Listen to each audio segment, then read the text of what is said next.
வணக்கம். Welcome to கதை திரட்டு. இந்த வீடியோவில் நம்ம என்ன கதை கேட்க போகிறோம்னா, ஐயாரப்பன் வீடு கதையின் 7வது பகுதி. நம்ம சேனலை இது வரைக்கும் சப்ஸ்கிரைப் பண்ணாதவங்க சப்ஸ்கிரைப் பண்ணுங்க. பக்கத்தில் இருக்கிற பெல் ஐக்கானை கிளிக் பண்ணி ஆளுங்கிற ஆப்ஷனை ப்ரெஸ் பண்ணுங்க. ஸோ தட் நான் போடுற கதைகளை உடனுக்குடனே நீங்கள் கேட்கலாம்.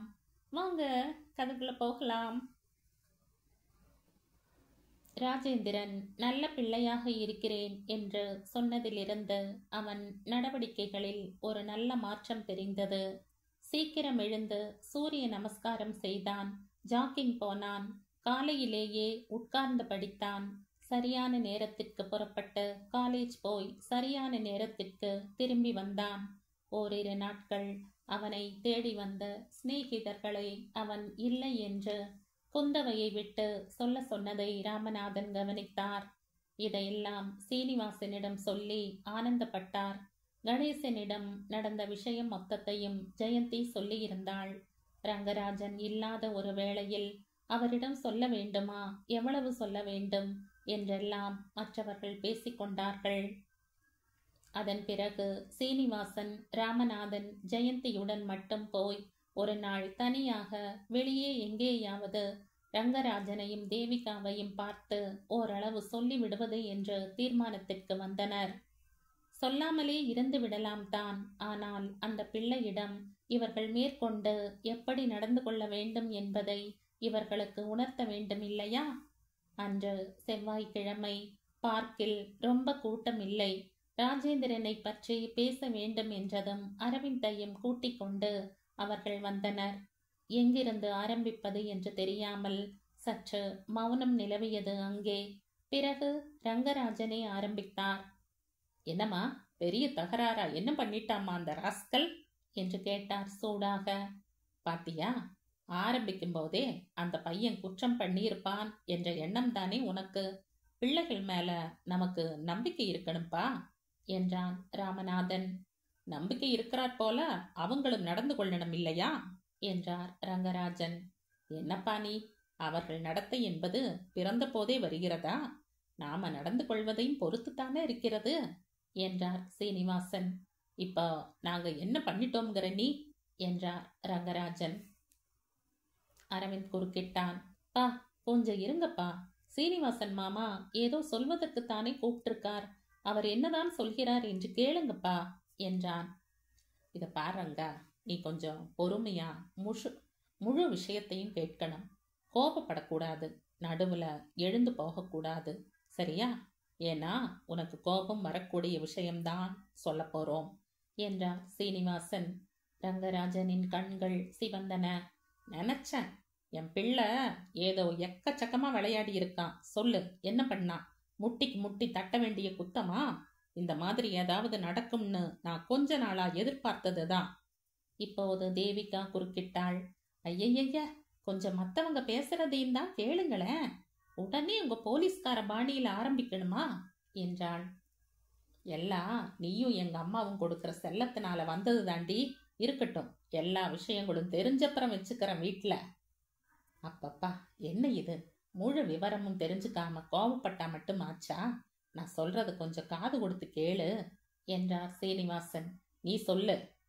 மூவருமாக அவனை பஃபில் பார்த்ததில் ஆரம்பித்து யோசித்து அவர்கள் கவுன்சிலிங் கொடுக்க கலாவதியை கூப்பிட்டது என்பதையெல்லாம் சொல்லிவிட்டு அவன் அப்படியெல்லாம் ஏன் நடந்து கொண்டான் என்றால் அதற்கு காரணம் இருக்கிறது என்று சொல்லி முடித்தார் சீனிவாசன்.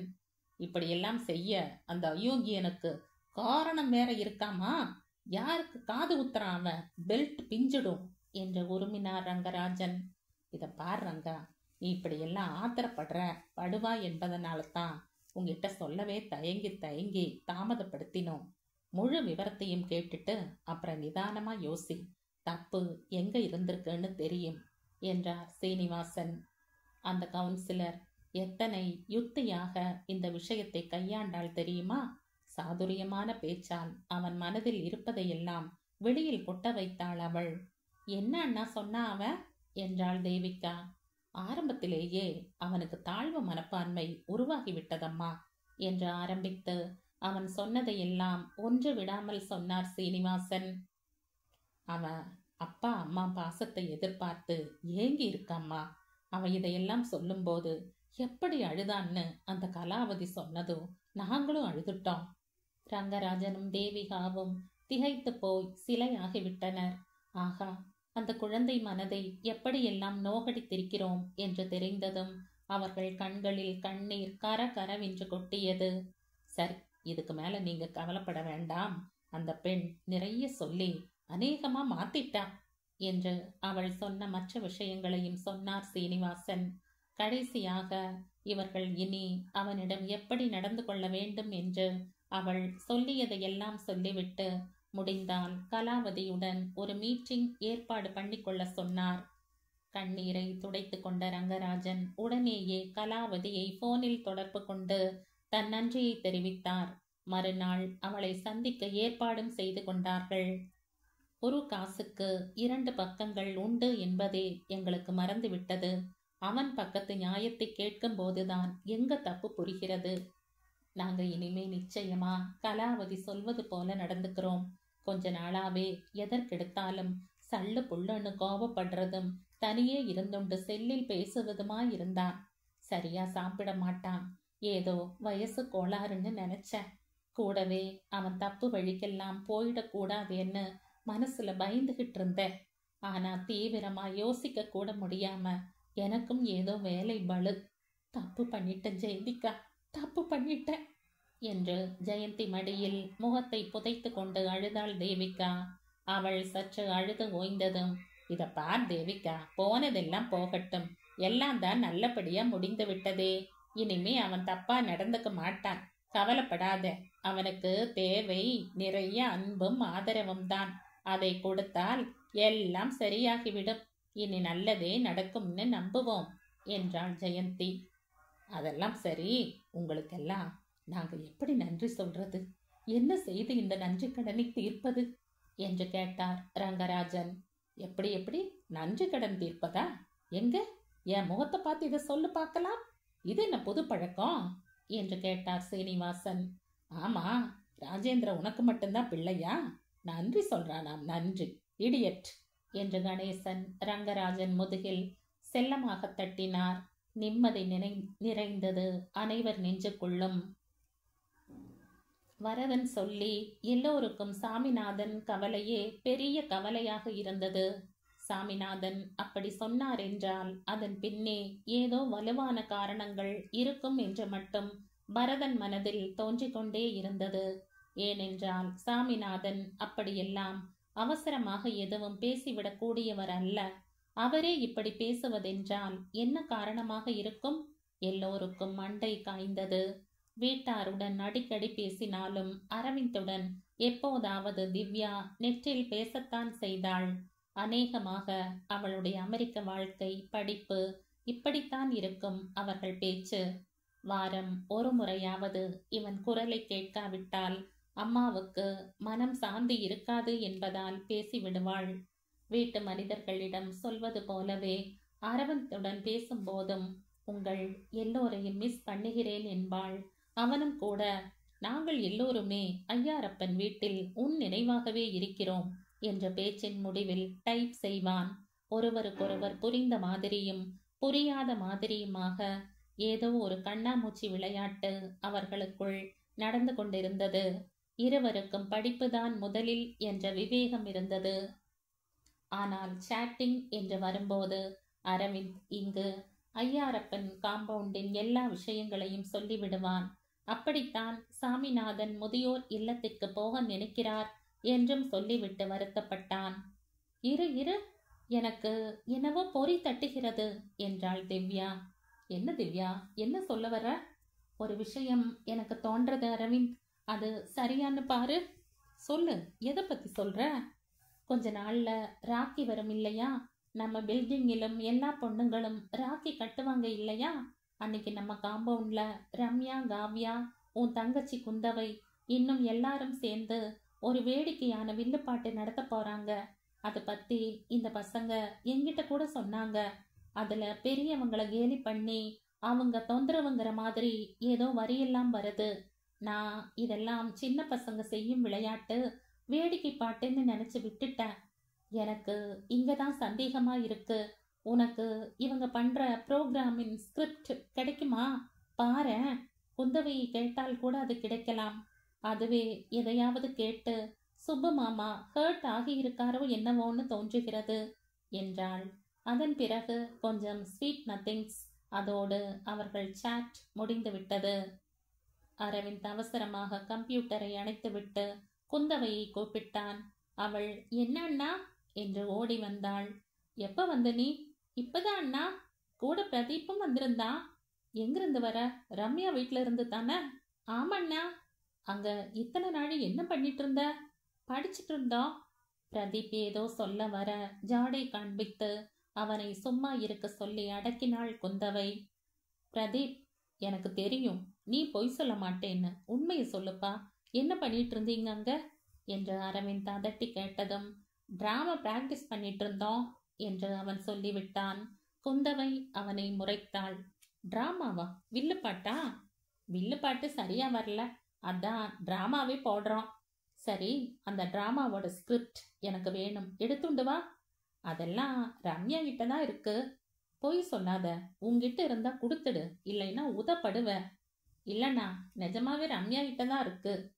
சரி, நீங்க 2 பேரும் போங்க என்ற அரவிந்த் வேகமாக ரம்யா வீட்டுக்கு போனான். வாப்பா அரவிந்த் என்று வரவேற்றாள் லக்ஷ்மி. ஆண்டி, ரம்யாவை கொஞ்சம் கூப்பிடுங்களேன் என்றான். அதற்குள் ரம்யாவே இறங்கி வந்து விட்டாள். என்ன அரவிந்த், கூப்பிட்டியா என்று கேட்டாள். ஆமா, டிராமாவெல்லாம் போட போறீங்களாமே, அந்த ஸ்கிரிப்ட கொஞ்சம் கொடுக்கறியா? நான் பார்க்கணும். அது எதுக்கு உனக்கு? அதெல்லாம் தர முடியாது. இல்ல ரம்யா, அதை நான் நிச்சயமா பார்க்கணும். நாங்க கேர்ள்ஸ் எல்லாருமா சேர்ந்து ஏதோ சர்ப்ரைஸா பண்ணணும்னு நினைச்சா நீங்க எதுக்கு அதை கெடுக்கணும்? ஆன்டி, இந்த ரம்யாவை பாருங்க ஆன்டி, அந்த ஸ்கிரிப்ட கொடுக்க சொல்லுங்க ஆன்டி என்றான். ஏ ரம்யா, பெரியவன் அவன் கேட்கிறான் இல்லையா? ஏதோ காரணம் இல்லாம கேட்க போறான், கொடுமா என்றாள் லக்ஷ்மி. நான் தரமாட்டேன். அது ஒரு பிளசன்ட் சர்ப்ரைஸா எல்லாருக்கும் இருக்கட்டும்னு நாங்க நினைச்சா அதையே எல்லாருமா கெடுக்கிறீங்க. ஆன்டி, இந்த டிராமாவால ஒரு பெரிய விபரீதம் முளைவிட்டு இருக்கு. அதை தடுக்கத்தான் கேட்கிறேன். ப்ளீஸ் கொடு ரம்யா என்று அவன் கேட்டதும் ரம்யா பயந்து போய் அதை கொடுத்து விட்டாள். என்னப்பா விபரீதம்? நீ என்ன சொல்ற அரவிந்த் என்று கேட்டாள் லக்ஷ்மி. ஏன் ஆன்டி, இந்த ஸ்கிரிப்ட நீங்க படிச்சு பார்க்கலையா? இருங்க, நான் படிச்சு பார்த்துட்டு இப்பவே சொல்றேன் என்று அங்கேயே உட்கார்ந்து படிக்க ஆரம்பித்து விட்டான். 15 நிமிடம் படித்து முடித்தவன் முகத்தில் எள்ளும் கொள்ளும் வெடித்தது. ஏ ரம்யா, நீங்களாம் என்ன லூசுங்களா? இப்படி ஒரு டிராமாவை யார் தயார் பண்ணது? நல்ல பைத்தியக்கார பொண்ணுங்க நீங்க என்று பொறிந்தான். லக்ஷ்மி பயந்து விட்டாள். என்ன அரவிந்த், அது எதை பத்தின டிராமா என்று கேட்டாள். ஆன்டி, இப்ப எல்லாம் புரிகிறது. சாமிநாதன் தாத்தா திடீர்னு முதியோர் இல்லத்துக்கு போறேன்னு பிடிவாதம் பிடிக்கிறாரே, அது உங்களுக்கு தெரியுமா தெரியாதா? என்னப்பா இப்படி கேக்குற? இப்ப நம்ம எல்லார் வீட்டு கவலையும் அதை பத்தி தானே. அதை எப்படி தடுக்கலாம்னு தான் யோசனையே. பாவம் சுப்புவும் நளினியும் மனம் ஒடிஞ்சே போயிட்டாங்க. ஆமா, அதற்கும் இந்த டிராமாவுக்கும் என்ன சம்பந்தம்? இருக்கு ஆன்டி, நிறைய இருக்கு. நீங்க இந்த டிராமாவை முழுக்க படிச்சு பாருங்க, புரியும். ஏய் ரம்யா, இந்த டிராமாவை எழுதுனது யாரு? ஏதோ ஒரு புக்ல பார்த்தோம். திரும்ப எழுதுற சிரமம் வேண்டாம்னு அந்த ஸ்கிரிப்ட அப்படியே எடுத்துட்டு இருக்கோம். என்ன தப்புன்னா அதுல என்று கேட்டாள் ரம்யா. நீ என்ன குழந்தையா? இத படிச்சு பார்த்த உடனேயே இதுல இருக்கிற தப்பு தெரிய வேண்டாம்? சரி, இப்ப சொல்லு, இந்த டிராமா எதை பத்தி? ஒரு குடும்ப கதை, அவ்வளவுதான். அவ்வளவுதானா? நீதான் நம்ம பில்டிங் குழந்தைகள்லயே பெரியவள். யாரெல்லாம் இருக்கீங்க இதுல? எல்லாரும் இருக்கோம். ராக்கி அன்னைக்கு இத போட்டு எல்லாரையும் சந்தோஷப்படுத்த நினைச்சோம். சாரி, என்ன தப்பாயிடுத்தானா என்று இப்போது வணக்கமாய் கேட்டாள். இதில் வர கேரக்டர்ஸ் சொல்லு, அம்மாவும் கேட்கட்டும். நான் ஒரு தாத்தா, சுபாதான் பிள்ளை, காவ்யா மருமகள், வினோ வீணா 2 பேரும் பேத்திகள், குந்தவையும் பிரதீப்பும் பக்கத்து வீட்டு குழந்தைகள். அம்மா தாயே, கதையையும் கொஞ்சம் சுருக்கமா சொல்லு, அம்மா அதையும் கேட்கட்டும் என்றான் அரவிந்த். கூட்டு குடும்பம். தாத்தா தொணதொணப்பா இருக்கார். அம்மா படிச்சிருக்கா, வேலைக்கு போக ஆசை. ஆனா பாட்டி இல்லாம தாத்தாவை பாத்துக்கிறது கஷ்டமா இருக்கு. அதனால் அம்மா வீட்லயே இருக்கா. குந்தவையும் பிரதீப்பும் அப்பப்ப வந்து எங்க வீட்ல இது வாங்கியிருக்கா, அது வாங்கியிருக்கா, இதெல்லாம் உங்க வீட்ல இல்லையான்னு கேட்பா. வீணா வினோ 2 பேரும் அவகிட்ட, உங்கம்மா வேலைக்கு போறா, அதனால எல்லாம் வாங்க முடியும். ஆனா எங்கம்மா வீட்ல தானே இருக்கா, எல்லாம் இந்த தாத்தாவால தான் என்பார்கள். அன்னைக்கு பார்த்து ஸ்கூல்ல டீச்சர் மகாபாரதத்துல திருதராஷ்டிரன், காந்தாரி, குந்தி எல்லாரும் வனப்பிரஸ்தம் போறத பத்தி சொல்லி இருப்பா. நம்ம தாத்தாவும் பேசாம வனப்பிரஸ்தம் போகலாம் இல்லையான்னு கேட்பாங்க. பேத்திங்க, தாத்தா இதை கேட்டுட்டு நிஜமாவே வானப்பிரஸ்தம் கிளம்பிடுவார். இதுதான் கதை என்று முடித்தாள். ஏண்டி கழுத, இது என்ன ஏதாவது சின்ன பசங்க போடுற டிராமாவுக்கு கருத்தாடி? வேறு ஏதாவது காமெடிங்கிற மாதிரி போடக்கூடாது என்று சொன்னாள் லக்ஷ்மி. இதிலேயே பிரதீப்பும் குந்தவையும் பேசிக்கிறது மொத்தம் நகைச்சுவையா தானமா அமைஞ்சிருக்கு, இதுல என்ன ப்ராப்ளம் என்றாள் ரம்யா. இன்னுமா புரியல? நம்ம ஐயாரப்பன் காம்பவுண்ட்ல மொத்தம் எத்தனை தாத்தாக்கள் இருக்காங்க தெரியுமாடி உனக்கு? இந்த டிராமாவை பார்த்தா நம்ம தான் குத்து காட்டுறாங்கன்னு அவங்க நினைச்சுக்க மாட்டாங்க. உங்க டிராமாவையே ரிஹர்சல்லையே சாமி தாத்தா பார்த்துருக்காரடி பைத்தியம். அதனால தான் நாம மற்றவங்களுக்கு தொந்தரவா இருக்கக்கூடாது, முதியோர் இல்லத்துக்கு போயிடலாம்னு தோணி இருக்கு அவருக்கு. அரவிந்த், இப்ப என்ன பண்ணலாம், இதை எப்படி சரி செய்யறது என்று புலம்பினாள். இந்த விஷயத்தின் தீவிரத்தை புரிந்து கொண்ட ரம்யா தடுமாறி போனாள். சாமி தாத்தா அப்படியாம்மா சொன்னார்? எங்களுக்கெல்லாம் தெரியாதே. தினம் சாயந்தரம் பிராக்டிஸ்னு இருக்கிறதுனால எங்களுக்கு இதெல்லாம் தெரியலம்மா. சரி, அவங்களுக்கு தான் தெரியல, நீ வளர்ந்த பெரிய பொண்ணு தானே, உனக்கு புரிய வேண்டாம்? நம்ம காம்பவுண்ட்லயே பெரியவங்கள்லாம் நமக்கு தொந்தரவாகவா இருக்காங்க? அவங்க மனசு புண்படாது? மண்டு. சரி, நீ போய் வினோ, சுபா 2 பேரையும் அம்மா கூப்பிடுறான்னு கூட்டிட்டு வா என்றான் அரவிந்த். தயங்கி தயங்கி நடந்தாள் ரம்யா. அடுத்த 5 நிமிடத்தில் சுபாவும் வினோவும் வந்து விட்டனர். என்னம்மா, உங்க தாத்தா வீட்டுல இருக்காரா என்று கேட்டான் அரவிந்த். தாத்தா வரதன் தாத்தாவோட பேசின்னு இருக்கார் என்றாள் சுபா. ஏமா, உங்க தாத்தா முதியோர் இல்லம் போக போறேன்னு சொல்றாராமே, உனக்கு தெரியுமா என்றான் அரவிந்த். தெரியுமண்ணா, எங்களுக்கெல்லாம் கூட ரொம்ப வருத்தம். தாத்தா போகாதீங்கன்னு அவர்கிட்ட தினம் தினம் நாங்க சொல்லிண்டே இருக்கோம் என்றாள் சுபா.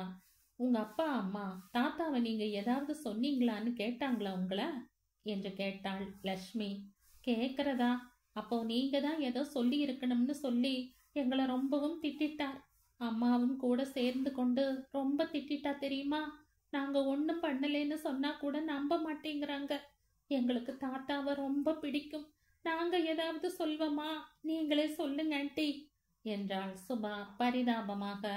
ஆனா நீங்க தான் காரணம், உங்க தாத்தா இப்படி ஒரு முடிவு எடுத்ததுக்கு, தெரியுமா என்றான் அரவிந்த். ஐயோ, நாங்களா? நாங்க ஒண்ணுமே பண்ணலையே, நீங்களாவது எங்களை நம்புங்கண்ணா. போங்கடி மக்கு பசங்களா, நீங்களெல்லாம் ஒரு டிராமா போடுறீங்களே, அது எதை பத்தி? அதை தாத்தா படிச்சாரா? ஐயோ, ஒருவேளை படிச்சிருப்பாரோ என்னவோ, எங்க ரூம்ல டேபிள் மேலேயே வச்சிருந்தோம். இப்பவாவது புரியுதா? நீங்க தான் இதுக்கு மறைமுகமா காரணம்னு. உங்க ஸ்கிரிப்ட படிச்சு நீங்க தன்னைத்தான் மறைமுகமா சொல்றீங்கன்னு தாத்தா தப்பா எடுத்துண்டார். அதேதான், சந்தேகமே இல்லை. இப்போ இதை எப்படி அரவிந்த் சரி செய்யறது? என்ன ரம்யா, நீயும் டிகிரி படிக்கிற பொண்ணு, சுபாவும் உன் வயசுதான், இப்படி கூடவா மடத்தனமா காரியம் பண்ணுவீங்க? இப்போ உங்களால எல்லாருக்கும் எவ்வளவு மன கஷ்டம் பாருங்க. 2 நாளா நம்ம காம்பவுண்ட்ல யாருமே சரியா சாப்பிடல. எனக்கு உன்னை நன்னா 4 சாத்து சாத்தணும்னு இருக்கு என்று புலம்பினாள் லக்ஷ்மி. தங்களின் மடத்தனமான விளையாட்டால் ஏற்பட்டுள்ள தர்ம சங்கடமான நிலையை உணர்ந்த ரம்யாவுக்கு கண்களில் நீர் வந்துவிட்டது. வெரி வெரி சாரிம்மா, எங்களை மன்னிச்சிடு. நாங்க அரவிந்த் அண்ணாவையாவது கலந்துண்டிருக்கணும். சரி சரி, இப்போ அதை பத்தி பேசி பயனில்ல. மேல என்ன செய்யறது, இதை சரி பண்றதுன்னு தான் பார்க்கணும். இந்த விஷயத்த பெரியவங்க யார்கிட்டையும் சொல்லிடாதீங்க, குழந்தைகளை உண்டு இல்லைன்னு பண்ணிடுவாங்க என்றான் அரவிந்த். போகட்டும், ஒன்று பண்ணுங்க என்று தொடர்ந்த அரவிந்த், அந்த டிராமா ஸ்கிரிப்ட எங்கிட்ட கொடுங்க, முடிவை வேற மாதிரி அமைச்சு தர. ஆமா, பிராக்டிஸ் பண்ண இன்னும் எத்தனை நாள் இருக்கு வினோ என்று கேட்டான். இன்னும் 3 நாள் கழிச்சு தான் டிராமா. நீங்க எழுதி கொடுங்கண்ணா, நாங்க பிராக்டிஸ் பண்ணிடுவோம். சரி கொண்டா, ராத்திரிக்குள்ள எழுதி தரேன். இதையாவது தாத்தா கண்கள்ல படாம வச்சுக்கோங்க என்ற அரவிந்த் ஸ்கிரிப்டை வாங்கி கொண்டு கிளம்பினான். யோசித்து கொண்டே சாப்பிட்டதாக பெயர் பண்ணிவிட்டு மொட்டை மாடிக்கு போனான் அரவிந்த். தீவிரமாக அரை மணி யோசித்தவன் அந்த டிராமாவை 2 மணி நேரம் எடுத்துக்கொண்டு வேறு மாதிரி எழுதினான். காலையில் முதல் வேலையாக ரம்யாவிடம் அதை கொண்டு போய் கொடுத்தான். இப்போது வேறு புது நாடகமே கூட நீங்க போட்டுடலாம், ஆனா அதனால் இந்த பிரச்சனை தீராது. ஆகையினால இத படி, அதே டிராமாவையே போடுங்க, தாத்தாவை கண்டிப்பா நாடகத்துக்கு அழைச்சுண்டு வாங்க என்று சொன்னவன் கூடவே சில திருத்தங்களையும் சொல்லிவிட்டு பெஸ்ட் ஆஃப் லக் கேர்ள்ஸ் என்று சொல்லி புறப்பட்டான். ராக்கி நாளும் வந்தது.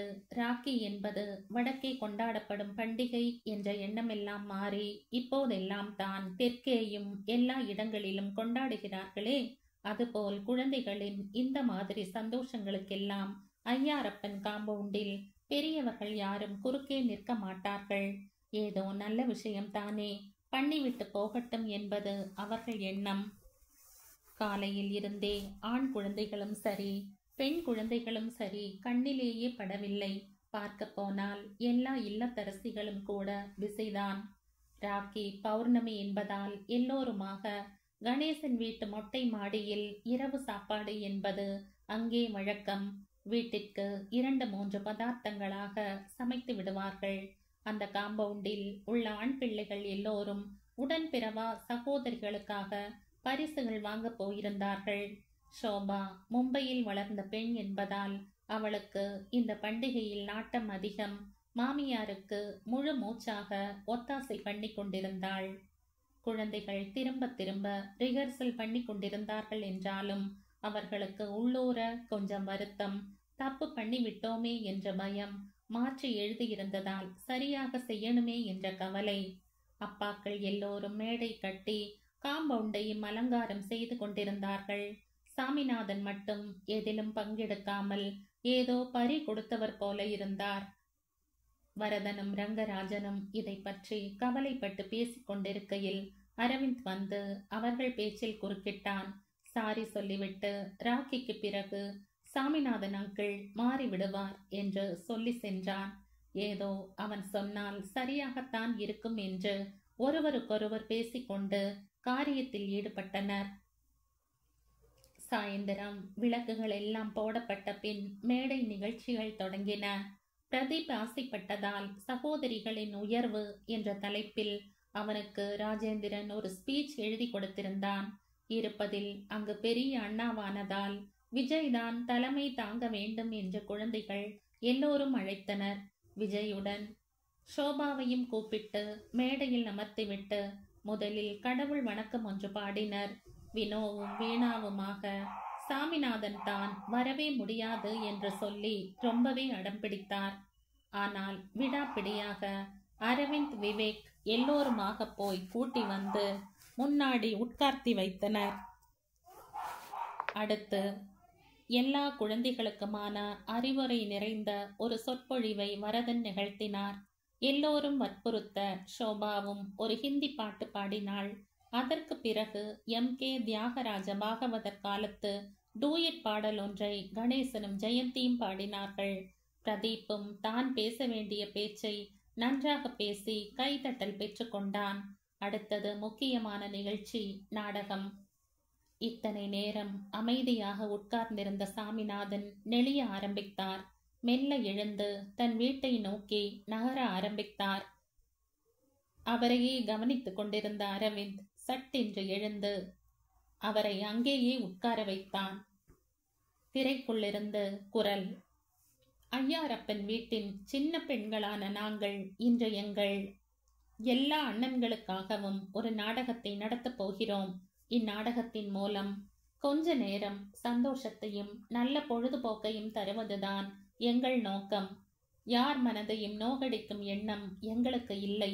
எனவே சிறியவர்கள் நாங்கள் நடத்தும் இந்த நாடகத்தை கண்டு குறைகளை பொறுத்து எங்களை ஆசிர்வதிக்க வேண்டுகிறோம். தடங்கல் என்று பேசி முடித்தாள் ரம்யா. அடுத்த நாடகம் தொடங்கிற்று. இந்த நாடகத்தின் பெயர் முதியோர் இருப்பு, சிறியோர் சொத்து. எழுதி இயக்கியவர் குமாரி ரம்யா. என்று அறிவிக்கப்பட்டது. இதை கேட்டதும் சாமிநாதன் நிமிர்ந்து உட்கார்ந்தார். அவருக்கு ஆச்சரியம். ஏனென்றால் அவர் பார்த்த தலைப்பு வனப்பிரஸ்தம் என்பது. அவரது ரியாக்ஷனை கவனித்துக் கொண்டே இருந்தான் அரவிந்த். மைக் மீண்டும் அலறியது. இந்த நாடகத்தில் நடிப்பவர்கள் ரம்யா தாத்தா, சுபாஷினி பிள்ளை, மாதவன் காவ்யா மருமகள் ராணி, வினோதினி பெண் ஹேமா, குந்தவை பிரதீப் பக்கத்து வீட்டு குழந்தைகள், வீணா ஜெயலட்சுமி பாட்டி. இப்படி அறிவிப்பை கேட்க கேட்க சாமிநாதனுக்கு ஒரே ஆச்சரியம். நாடகம் முக்கால்வாசி ரம்யா எழுதியிருந்தது போல் போயிற்று. நடுவில் பெண் நம் வீட்டில் அதில்லை இதில்லை என்ற போது, அதனால் என்ன, நீ பெரியவளாகி சம்பாதித்ததும் வாங்கி கொண்டால் போயிற்று. அவர்கள் வீட்டில் அம்மா நாள் பூரா இருக்க மாட்டாள் இல்லையா? நான் பார், உன்னோடையே இருந்து உன்னை பார்த்துக்கிறேன் என்று அம்மா சொல்கிறாள். கடைசியில் பக்கத்து வீட்டு பையன் தன் வீட்டு சாமான்களை பற்றி நிறைய பீத்திக் கொள்ளும் போது இவள் அம்மா இவளிடம், இதோ பார், உன் அம்மா வீட்டிலிருந்து உன்னை பார்த்து கொள்கிறாளே என்று பொறாமையாக இருக்கிறது அவனுக்கு. அதுதான் உன்னை தூண்டி விடுகிறான் என்று சொல்லி இன்னும் ஏதோ கூட அவள் காதில் சொல்லிக் கொடுக்கிறாள். மறுநாள் அந்த பையனுடன் வாக்குவாதம் வரும்போது அந்த பெண் சொல்கிறாள், இத பார், எங்கள் வீட்டில் தாத்தா என்று ஒரு பெரிய சொத்து இருக்கிறது. உங்கள் வீட்டில் இருக்கா? எங்க தாத்தாவின் துணையும் புத்திமதியும் ஆசிர்வாதமும் எவ்வளவு விலை மதிப்பில்லாதது தெரியுமா?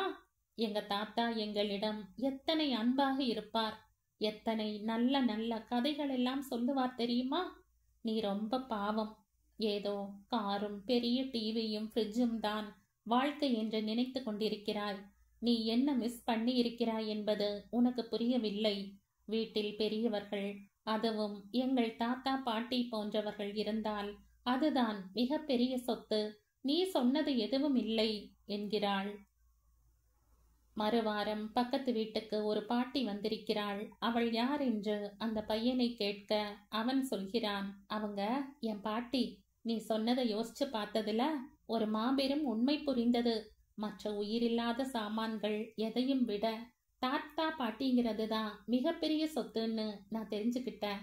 அதனால பிடிவாதம் பிடித்து முதியோர் இல்லத்துல இருந்த எங்க பாட்டியை கூட்டி கொண்டு வந்திருக்கோம்.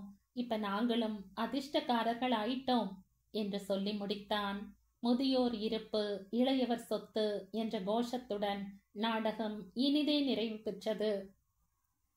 கை தட்டல் காதை பிளந்தது. சாமிநாதன் மிகவும் நெகிழ்ந்து போய் அழுது விட்டார். தன் பாக்கெட்டில் இருந்து ரூபாய் 500 எடுத்து, குழந்தைகளா, இந்த பணத்தை உங்களுக்கு என் ஆசீர்வாதமாக வைத்துக் கொள்ளுங்கள் என்று சொல்லி கொடுத்து தன் கண்களில் இருந்து வழிந்த கண்ணீரை துடைத்து கொண்டார். எல்லோருக்கும் இனி சாமிநாதன் முதியோர் இல்லம் என்று பேச மாட்டார் என்று நிம்மதியாக இருந்தது. சாப்பிட போகும் முன் தங்கைகள் எல்லாம் அண்ணன்களுக்கு ராக்கி கட்டினார்கள்.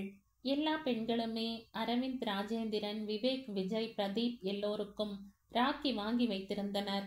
ரம்யா, காவ்யா, வீணா, குந்தவை, வினோதினி, சுபாஷினி ஆகிய 6 பெண்களுக்கும் ஆண் பிள்ளைகள் பரிசு பொருட்கள் வாங்கி இருந்தனர். ஸ்வீட்ஸ் எல்லாம் மாடிக்கே போய் சாப்பிட்டு கொள்ளலாம் என்று பேசிக் கொண்டிருந்தார்கள். விஜய் எல்லோருக்கும் ஹேண்ட்பேக், விவேக் செல் கவர், பிரதீப் அவன் அப்பாவை கேட்டு கவரில் ஆளுக்கு ரூபாய் 50 போட்டு வைத்திருந்தான். அரவிந்த் எல்லோருக்கும் குட்டி டைம் பீஸ் வாங்கி வைத்திருந்தான். ராஜேந்திரன் எல்லோருக்கும் அன்னை சாரதா தேவியை பற்றிய சின்ன புத்தகங்கள் வாங்கியிருந்தான். எல்லா பெண் குழந்தைகளும் அண்ணன்களுக்கு கையில் ராக்கி கட்டிவிட்டு பரிசு பொருட்களை சந்தோஷமாக வாங்கி கொண்டனர். சுபாஷினி முறை வந்தபோது விவேக்கிடம் பரிசை வாங்கி கொண்ட அவள், ராக்கியை கட்டாமல் ஒன்று குறைகிறதே என்று முணுமுணுத்து விட்டு நைஸாக நகர்ந்து விட்டாள். யாருமே இந்த அடாவடியில் தன்னை கவனிக்கவில்லை என்று நினைத்து நிம்மதியாக இருந்தாள். அந்த நிம்மதி அந்த இரவு மட்டும்தான் நீடித்தது. காலையில் காலேஜுக்கு கிளம்பும் போதே வினோதினி இவளின் திருட்டுத்தனத்தை பற்றி கேட்டுவிட்டாள். ஏய், என்ன காரணத்துக்காக நீ விவேக்குக்கு மாத்திரம் ராக்கி கட்டாம விட்டுட்ட? யாரும் பார்க்கலேன்னு நினைச்சியா? நான் பார்த்துட்டனே என்றாள். சுபாஷினிக்கு குப் என்று வியர்த்து விட்டது. ஏய், அதெல்லாம் ஒண்ணுமில்ல. நீ பாட்டுக்கு எதையாவது கற்பனை பண்ணிக்காத என்றாள் அப்பாவியாக முகத்தை வைத்து கொண்டு. அதற்குள் அவள் போக வேண்டிய பஸ் வர ஏறி உட்கார்ந்து அப்பாடா என்று பெருமூச்சு விட்டாள். அவளுக்கு இப்போதெல்லாம் எப்போதும் விவேக் நினைவாகவே இருந்தது நிஜம்தான். விவேக் 6 அடி ஆண் அழகன், ரெப்ரசன்டேட்டிவ் என்பதால் நன்றாக ட்ரெஸ் செய்து கொள்வான். சரளமான ஆங்கிலத்தில் அழகான ஏற்ற இறக்கங்களுடன் பேசக்கூடியவன். புல்லட்டில் ஏறி அவன் போகும்போது ஜெயந்திக்கே யார் கண்ணாவது பட்டுவிடப் போகிறதே என்று தோன்றும். அவனுக்கு தான் என்ஜினியரிங், மெடிக்கல் என்றெல்லாம் படிக்கவில்லையே என்பதில் பெரிய வருத்தம் கிடையாது. கணேசனுக்கும் ஜெயந்திக்கும் தான் சற்று வருத்தம். மூத்தவன் விஜய் எம்டெக் படித்து கை நிறைய சம்பளம் கொடுக்கும் சாஃப்ட்வேர் வேலை செய்வதால் தானே ஷோபா மாதிரி அழகான, அறிவான, எல்லாவற்றிற்கும் மேலாக ஃபைனான்ஸ் கம்பெனி அதிகாரியாக கை நிறைய சம்பாதிக்கும் பெண் நல்ல குடும்பத்திலிருந்து மனைவியாய் வந்திருக்கிறாள். இந்த காலத்து பெண்கள் எல்லாம் நல்ல விவரமானவர்கள்தான். வெறுமே அழகாக இருப்பதால் மட்டும் வெறும் MA வரை படித்த பையனை கல்யாணம் செய்து கொள்வார்களா? பெண்கள் எல்லாம் பிரமாதமாக படித்து சம்பாதித்து வீடும் காரும் தாங்களாகவே வாங்கிக் கொண்டு அமர்க்களமாய் இருக்கும் காலம் இது. இவன் என்னவோ எதிர்காலத்தை பற்றி சரியாக கணிக்காமல் வெறும் MA வரை நன்றாக படித்து விட்டான். இந்த காம்பவுண்டில் எத்தனை பெண்கள் இருந்தாலும் சுபாஷினி மீது அவனுக்கு ஒரு தனிப்பட்ட பிடிப்பு, கவர்ச்சி இருக்கத்தான் செய்தது. அவனும் ராக்கி என்று அவள் ராக்கி பந்தன் கட்டினால் தவிர்க்கும் எண்ணத்தில் தான் இருந்தான். அவளே தவிர்த்து விட்டு போனதை யார் கவனித்தார்களோ இவன் கவனித்து மகிழ்ந்து போனான். வேண்டுமென்றுதான் அப்படி செய்தாள் அவள் என்பதில் அவனுக்கு சற்றும் சந்தேகமே இல்லை. சீக்கிரமே அவளை தனியே சந்தித்து பேச துடித்து கொண்டிருந்தான். ஆனால் அவள் இப்போதுதான் டிகிரி 2வது வருடத்தில் இருக்கிறாள். அவள் மனதில் தான் இருப்பது பற்றி விவேக்கிற்கு கொஞ்சம் கூட சந்தேகம் இல்லை. ஆனால் எப்படி பேச்சை தொடங்குவது, சரியாக திட்டமிட வேண்டும் என்ற நினைப்பில் 2-3 நாட்களை கடத்தினான். சுபாஷினியின் நிலையும் அதுதான். அவளுக்கும் விவேக் தன்னை விரும்புகிறான் என்பதில் சந்தேகமே இல்லை. அன்று அவனிடம் பரிசை வாங்கிக் கொண்டு இவள் 2 நொடிகள் நின்றபோது அவன் மற்றவர்களைப் போல தன் கையை நீட்டவே இல்லையே. அன்றுதான் அவளுக்கு தோன்றியது என்பதில்லை. கொஞ்ச நாட்களாகவே அவளுக்கு விவேக் நினைவாகவே இருந்தது. அடிக்கடி அவள் தன்னை அவன் காதலியாக நினைத்து கொண்டு மகிழ்ந்து போவாள். அவன் மனைவியாக கற்பனை செய்து கொண்டு தனக்குத்தானே சந்தோஷப்பட்டு கொள்வாள். இந்த செமஸ்டருக்குத்தான் சரியாக படிக்கவில்லை, நல்ல மார்க் வாங்கணுமே என்று வேறு விசாரமாக இருந்தது. வீட்டிற்கு தெரிந்தால் அப்பா தோலை உரித்து விடுவார். அவருக்கு பெண்கள் ரொம்ப மாடர்னாக ட்ரெஸ் செய்து கொள்வது கூட பிடிக்காது. அவருடைய கடையில் கூட ரொம்ப மாடர்ன் ட்ரெஸ் எல்லாம் விற்பனைக்கு வைக்க மாட்டார். டிகிரி முடிந்தால் கல்யாணம் தான். திவ்யா மாதிரி மேல் படிப்பு என்கிற மாதிரி எல்லாம் அவளை அனுப்ப பெற்றவர்களுக்கு எண்ணம் இல்லை, இவளுக்கும் இல்லை. ஆனால் மனது அலை பாய்வதை அவளால் தடுக்க இயலவில்லை. இவள் கல்யாணத்தை பற்றி ஒரு முறை பேச்சு வந்தபோது காதல் கத்திரிக்காய் என்றெல்லாம் சுபாவோ வினோதினியோ என்றாவது பேசினால் அவர்களுக்கு தலை முழுகி விடுவோம் என்று இவளின் பெற்றோர் கூறியது நினைவுக்கு வந்தது. ஹைதராபாத்தில் இருக்கும் பூர்ணிமா அத்தையின் பிள்ளைக்கு தன்னை கல்யாணம் செய்து கொடுக்கும் எண்ணம் தாத்தாவிற்கும் அப்பாவிற்கும் இருப்பதும் இவளுக்கு அரசல் புரசலாக தெரிந்துதான் இருந்தது. ஆனால் காதல் என்பது யாரையாவது அனுமதி கேட்டுக்கொண்டா வருகிறது? அதெல்லாம் வயது கோளாறல்லவா? ஆக இத்தனை தடங்கல்கள் இருந்தாலும் சுபாஷினியும் விவேக்கிடம் தனிமையில் பேச சந்தர்ப்பத்தை எதிர்பார்த்து காத்து கொண்டிருந்தாள். விவேக்கின் பெற்றோர்களுக்கு கூட அவனுக்கு கல்யாணம் பண்ண தற்போது அவசரம் இல்லை என்பதுதான் அபிப்பிராயம். அதிலும் விஜய் விவேக்கை MBA பண்ணு என்று துணத்தி கொண்டிருந்தான். அந்த அடிஷனல் குவாலிஃபிகேஷன் இருந்தால் அவன் எதிர்காலத்திற்கு நல்லது என்று அவன் பெற்றோர்களும் வற்புறுத்தினார்கள். இதெல்லாம் அவர்கள் காதலை தீவிரப்படுத்தத்தான் உதவியது. ஆக இருவரும் ஒரே கவலையும் டென்ஷனுமாக அந்த வாரத்தை கடத்தினார்கள்.